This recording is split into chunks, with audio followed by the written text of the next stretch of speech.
Bienvenue de retour dans le bulletin informatif Horizon sur l'IA. Toutes les nouvelles de l'IA dont vous avez besoin en environ 5 minutes. Depuis le lancement de Super Intelligente, une plateforme aidant les personnes à apprendre l'IA grâce à des tutoriels amusants et rapides, nous avons parfois l'opportunité d'obtenir des avant-premières des nouveaux logiciels d'IA quelques jours avant leur publication au grand public. Hier, nous avons eu l'occasion de tester le nouveau Firefly 3 d'Adobe intégré dans Photoshop. Pour vous donner une idée de sa qualité, le premier message que j'ai reçu de mon créateur de tutoriel qui était présent à l'appel était qu'il pourrait même être meilleur que Midjourney. Je n'ai pas eu assez de temps pour l'analyser en profondeur afin de faire une telle proclamation audacieuse, mais le message essentiel est qu'il est un sérieux concurrent. Alors, de quoi parlons-nous? Photoshop, le logiciel de retouche photo le plus connu au monde depuis de nombreuses années, voire des décennies, a maintenant reçu une série de mises à niveau de l'IA générative, y compris la dernière version du modèle d'image Firefly d'Adobe, Firefly Image 3. En plus d'être intégré dans Photoshop, l'image Firefly 3 sera également une application web indépendante. Il me semble probable que beaucoup de personnes feront leur première expérience de ce logiciel directement dans Photoshop. Pour Adobe, l'intention a toujours été de continuer à améliorer leur modèle de génération d'images, mais cela représente également une occasion de résoudre des problèmes spécifiques à l'intérieur de Photoshop. En d'autres termes, selon Adobe, ce n'est pas juste une question d'intégrer de l'IA générative pour le plaisir de le faire. Zach Koch, le vice-président d'Adobe en charge du management des produits d'IA générative, nous a expliqué: ce que nous avons remarqué, en regardant toutes ces nouvelles personnes qui arrivent sur Photoshop, c'est qu'elles étaient bloquées par ce problème de page vide.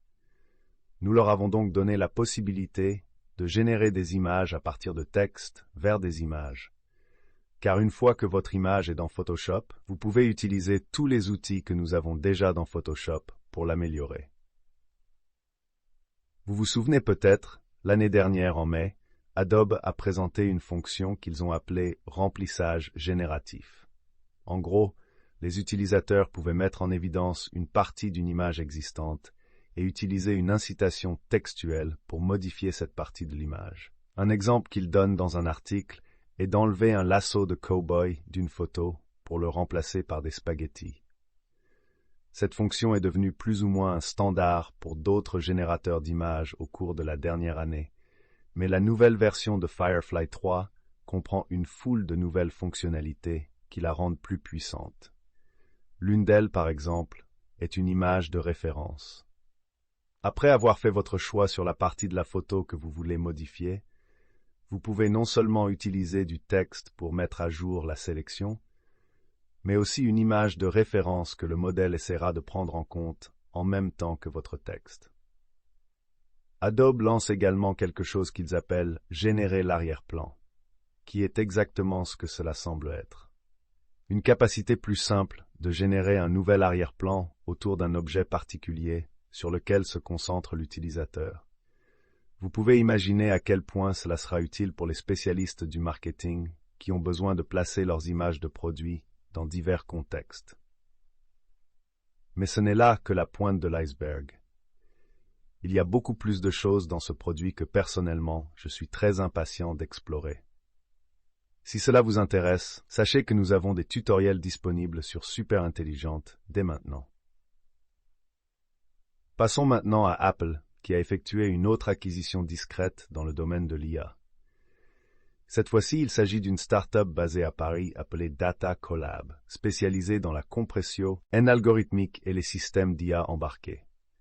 La société a été fondée en 2016 et a réalisé des avancées significatives dans la technologie de l'IA, en se concentrant sur des algorithmes d'apprentissage en profondeur de faible puissance et haute performance qui fonctionnent sans reposer sur des systèmes basés sur le cloud.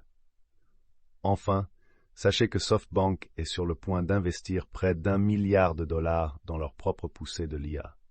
L'une des tendances que nous observons actuellement est la course des entreprises à construire des modèles de langage naturel extrêmement performants qui sont conçus autour des langues non anglaises.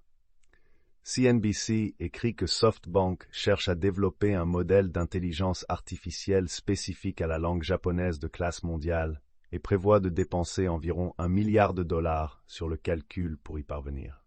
C'est tout pour le bulletin informatif Horizon sur l'IA d'aujourd'hui.